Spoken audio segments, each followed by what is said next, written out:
Hour 3, here we go, folks. The run home with Joel and Fletch, and we have been joined by a third party, Brian. Yes. A third party who, by the way, we said, anything you want to talk about, Clint? He said, what, Brian? Anything you want. He said he's an open book. He said, full tosses, bowl it short, Yorkers, whatever you like, I'm ready for that. We're talking about Clint Newton, that is. He is the El Capitano, he's the El Presidente, the boss, the numero uno when it comes to the RLPA. Clint, welcome to the run home with Joel and Fletch once again. Great to have your company, mate. G'day, gentlemen. Great to be here. You're both looking unbelievable. Thank you. I'm six. Why did you look at him in the eyes and looked at me at the... Well, I was looking at the no shoes. Yeah. Which is for comfort. That's what we do. Yeah, I'm 70 hours into a 72-hour fast. Really? Yeah, you done that sort of gear? No. BK used to do that a lot. Yes. So often on the back of a big weekend. Yeah, because you get... Yeah. I pretty much try to do it. When I got back from Vegas, I thought, that's it. Detoxing. I'm detoxing. Yeah, good on you. Thank you. Yeah. Where's home these days, Clint? Central Coast. Oh, right. Yeah, so moved there in 2019. I thought that I wouldn't be able to find another God's country, which was Newcastle. But I love it there. I've got a great group of mates. They certainly keep me grounded. They're all tradies and ambos and fireys and whatnot. So it's they're fantastic, and my girls love it, and it's a great part of the world. How often do you got to come to the Big Smoke? On average, about 3 days a week, and then I, work out of a co-work space in Central Coast. Right. Okay. Sometimes more, but now let's get straight into it because I know you're a busy man. The DCE, not drama, I suppose the bombshell news. Now he's been quite. He's one of your delegates. Is that what you call him? He's our general president. General president. Yep. Did he come to you for any advice when all this broke? No, I mean, I obviously left Newcastle in not so great terms, so I'm probably not a great person to talk to about that. But no, he didn't. I mean, Ches is he's a deep thinker. He certainly likes to do things in what he believes is in the best interest, not just for himself, but for everyone else. And I genuinely believe he would have thought that this is the right thing to do for everyone. Yeah. And again, people can have their opinion on whether it was right or wrong, but ultimately, I think what it does do now is it gives Manly time to prepare for life without Ches, particularly given I suppose what his contribution has been to the club, which is I think he's the most ever appearances for the club. Most cap player. So I think that again, that's something that that he can certainly be proud of, and again, where he goes, that's up for him. Chatting with Clint Newton, who is the RLPA CEO, and I would say, and I think every player would agree with this, the greatest CEO the RLPA have ever had. So congratulations on that. When you wake, I love asking this about CEOs. When you wake up in the morning, what's the first metric or what's the first thing you think of in your vocation? So not so much family, but vocation as a CEO. Oh, I just think that, how do we move forward as a team? What are the things that are really important to players? Yep. Again, how do we find ways to collaborate with the NRL and clubs? So, because I think the more you do that, then hopefully the matters that become adversarial maybe won't be as adversarial. So you try and find common ground there. But the biggest thing is I've got a fantastic team. I mean, the work that they do on a day-to-day basis, both for our current players and our past players, is outstanding. And that's probably my greatest success is the quality of our team. Yep. And then ultimately what that then provides is great services to players. So again, we're all about trying to be proactive. I'm not a massive fan of being reactive. I want to be a part of the solution because I think players are central to that. Brian, we've probably never been in better hands. As a game, Volandis, Abdo, on fire. This man here for the players, Clint Newton, on fire. Tell us, no doubt you've had these meetings with Volandis and Abdo. Can you just, for the listeners, I think they'd love to know what a meeting like that is like. Yeah, I think that I probably bring a certain flavour to the meeting that probably probably comes from my old man. But again, realistically, are you met with equal flavour? Yeah, I mean they have their own they have their own way of delivering their views, which is fine. And I think the biggest thing is that the reality is you got to try not to take anything personally. Yeah. So I mean, that was always something that my old man has been big on, because if you do, then actually you can't do your job, because you start to take a personal approach to outcomes, and I think then that the people that are going to suffer from that is the players that we represent. So you just got to move on, get on with it. But yeah, again, they're both they're quite unique in their own right. They're both very different. There's the sort of the yin and yang of both. And I think that can be great for the game. And again, then what we bring to the table is very much my own way of doing things, that is sort of backed in by a quality board and a fantastic chair in Deirdre Anderson, and again the players. So again, there's probably a bit of profanity that gets said, but that's not done in an aggressive way. No. It's sometimes obviously more endearing. I mean, we're all players here. Often when you're having a rip at someone, it's because you really care about it, care about them, or care about what you're going after. Nudo, does the EBA or CBA, does that correlate with, or does it line up with the broadcast deals? Yes. Okay, so 2027 is when the broadcast deal comes. Peter Valenti has come out and said he wants $3 billion, whether or not he gets the $3 billion. If he did, what would the salary cap look like then? Yeah, I mean, it largely depends on, again, whatever the NRL's distributable revenue is. So broadcast is a massive part of that, sponsorship wagering. What is it now? So how does it work now? So right now we get 41.5% of NRL's distributable revenue. Okay. Which, and then the women also get, a couple of percent for that with regards to which then gets... Does that come out of the 41 or is that on top? No, that's on top. Okay. And then what happens is then we work with our players and obviously the clubs, particularly when it comes to salary cap, about how to manage that. And then we distribute it into all the buckets. Right. So you go, righto, you got salary cap, you got rep payments, you got injury hardship fund, past player medical support fund, you've got wellbeing education, you've got RLPA payments, you've got general hardship fund. So you've got all these buckets that then you have to allocate the money to ensure that, again, there's enough there to do what we want, as well as the salary cap that allows players to earn what they rightly deserve. So the salary cap would, speaking of buckets, the salary cap would be the biggest bucket. Yes. If it does get to the $3 billion, which I don't think they would, but who knows, where you're still going to go for the 41% in your mind? Well, or because there's more money, maybe take a lesser percent? Or is it always... No, I think it's always been of the view that, if the game is moving forward, which ultimately is moved forward by players, clubs, leagues, states, so why would the percentage share go backwards if the game is moving forwards? Because ultimately everyone rises, right? So if we're taking 41.5%, and the clubs are taking 16%, plus they keep all their revenue as well. They don't contribute into the NRL's distributable revenue. States get their portion. Grassroots gets, I think, about $480 million over the 5 years. So therefore you go, well, if the amount goes up, everyone goes up. Yep. Why would the players then go backwards on their percentage share? But again, it's all a negotiation. But when you first went in there, did you want 50%? Because, I know the cricket... No, it was always... No. So you wanted... So I imagine you negotiate. They would say, no, we're going to give you less. Yeah. But did you come to why 41%? Well, again, that was tracking in line with what we'd received historically. Right. So what we were after was, in the last CBA, was not big uplifts in percentage share outside of obviously the women's, contribution that was a necessary investment. It was largely about, better rights, better terms and conditions, the autonomous powers that the RLPA have to run their business and, service the players via the past player program, those types of things, which became adversarial because it was actually the money was resolved, 12 months prior to largely the end of the dispute. Because, again, players are well aware about the distribution model that exists. Yeah. Unlike, say, US sports or the EPL or European football, there's a 50% share goes to players because high school runs high school, college runs college. Right. Yeah. The top flight all goes there. Whereas we understand that the game has various partners and stakeholders that they have to pay for. Yep. Grassroots being one of them.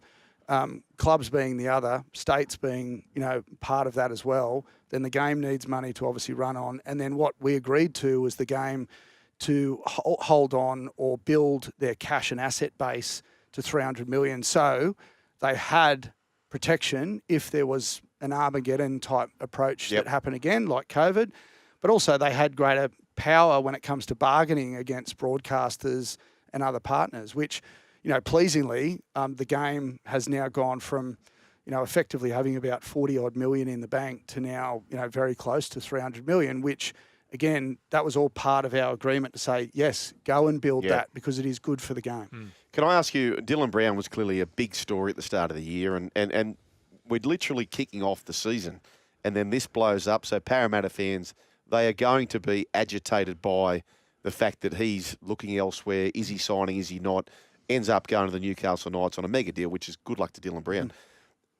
And then all of a sudden on our show, Vossi and Brandy, Matty White, Jimmy Smith, people are saying trade window, which I'm not huge into American sports, so I don't really understand that. But what's your view about all of that, Clinton? How do you receive the feedback, I suppose, from some fans? Well, Wayne actually came out last week and said something similar. Yeah, and I think I think what is great about our game at the moment, particularly when you've heard Peter and Andrew talk about it, every metric is up. Yep. So viewers are up, members are up, game attendance is up, viewers on broadcast and across all platforms are up. So the good thing is clearly fans are deeply connected to the game. Yep.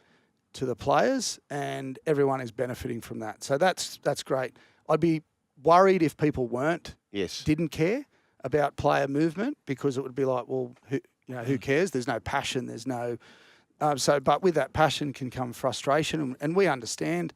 But ultimately, you can't cherry pick your way to a perfect model. So when people point to a US model, we don't operate in a trade and transfer system. No. Because of the fact that our economy doesn't allow for it. So it's not like European football where a Man U is buying a player off Everton or a Man City because and they're getting the clip. And they don't, because that's not the model that exists here. The other thing is, in our view, contractual freedom creates and promotes fairness across the competition, which allows clubs like Canterbury, and let's use Canterbury and Tigers as a perfect example. I don't think anyone would be against seeing Canterbury leading, or maybe some would be leading the competition. Tigers being 2 from 2, you having played there. Now, because they've been strategic in how they've gone about going into the contract market, what players are, outside of when they get to a club, which they want a good culture, good services and facilities, a strong relationship with their coach, as we all know, you want security, because you're playing the most brutal game and the most high-risk game in the world, based on the injuries that players can suffer. So what Canterbury do is they go into the market. Let's look at Kickow. They go early on him. Penrith were never going to re-sign him, based on the salary cap. So they get him. Then they start building a roster around him over the next couple of years, which further took obviously players off Penrith who have invested in that. Straight away, that creates hope for the future for those Canterbury people. Membership probably goes up, sponsorship goes up, because they can start to see the light. The Tigers do something similar, where they secure Jerome Luai earlier in the season through a strategic decision that no doubt Shane Richardson led, which then they start building a roster around Jerome Luai. Now, in a world where a 3-time spoon winner in the last 3 years, if you condense that into some arbitrary window, how are they going to compete against a club that is leading the competition, or the top flight clubs, or, as what was said more recently by Andrew, leaving it to the end of the year? How do the Tigers go then in recruitment? When they're probably going to then pay massive overs for a player, they get squeezed, and ultimately they make poor decisions in the short term that ultimately is going to affect them, pretty quickly after that. So, again, there is no perfect model. We certainly think that, given the brutality of our game, the risks that are associated with it, players need to be able to move freely, and clubs need to strategically prepare and do it. The Tigers would openly admit they probably botched how they've gone about their roster management, which is why they ended up where they did. I read an article this morning that the Major League Baseball, they're publishing which jersey had been sold the most. Shohei Ohtani has sold the most. And there was talk sort of start of the year about, should players have a certain number and their own number, and therefore should they also get some of the sales, which we don't currently get at the moment. No. What are your thoughts on that? Yeah, I mean, we're certainly in favour of it.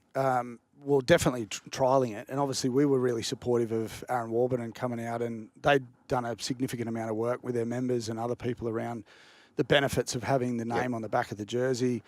There's often people say, well, if you put the name on the back of the jersey, then that's going to take away the sponsorship dollars that sit there. But actually, the data that came out of that was actually when you have the sponsor there near the name, they actually potentially get more exposure, because of it. So we think there's opportunity there, and that's something that, like I said earlier about what do you think about, is that's an opportunity to work collaboratively with the clubs, because the moment the players start to think, okay, there's a benefit here, how do we then promote the merchandise? How do we further enhance the sales of the club?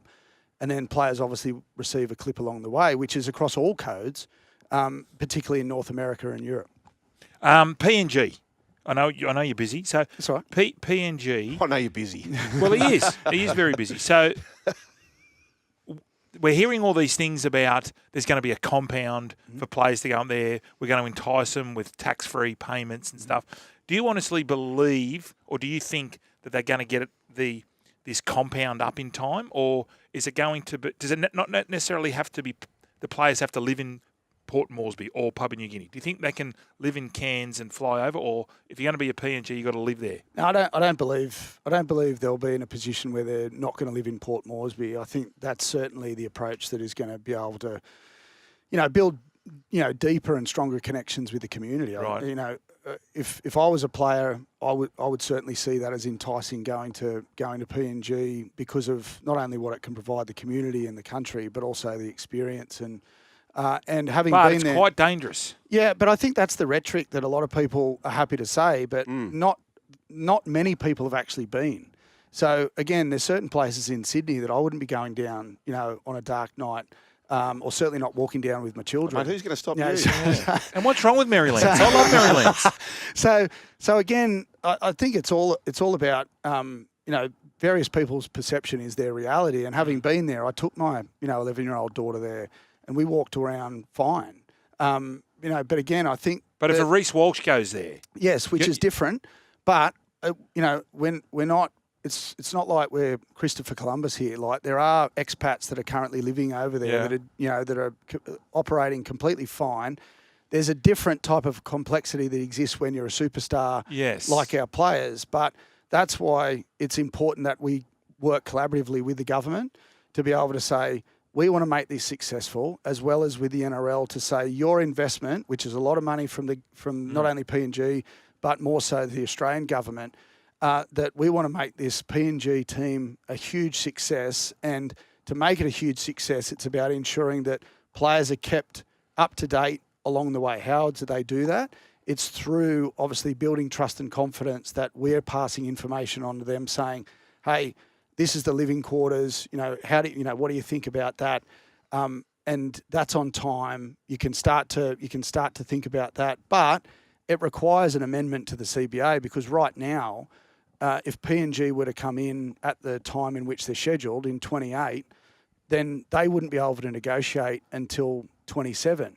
Now, in our view, that's such a short runway to be able to get people to go and experience it, work through that process. So you want to start doing it now? Well, not now, but I think the discussion needs to be had about what is in the interests of everyone. Yeah. And that's going to require clubs to participate in that as well, because we saw when the Dolphins came in, how big of a shit show that was. Hey, Clint, we've got to go, mate. I'm sorry. You want to play in the quiz? We want to keep the quiz is coming up. Something nice food, somethingnice.com.au. Call now, 1300 01 1170.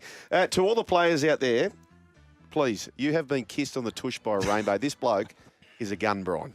He's an absolute gun. It's times have changed since the great Tony Butterfield was walking around asking for 2K. mate, well done, Clint. Mate, very impressive. Well Thanks, done. Good on you, Nudo. Great to have you on the run. And great for the Joel and golf Fletch. tip. Thanks for the golf tip. Yes, thank you, mate. If you missed that shoulder chat, to catch up on the shorties. podcast. Oh, you want a What free champion. game? Oh, you're the best. He's on the quiz.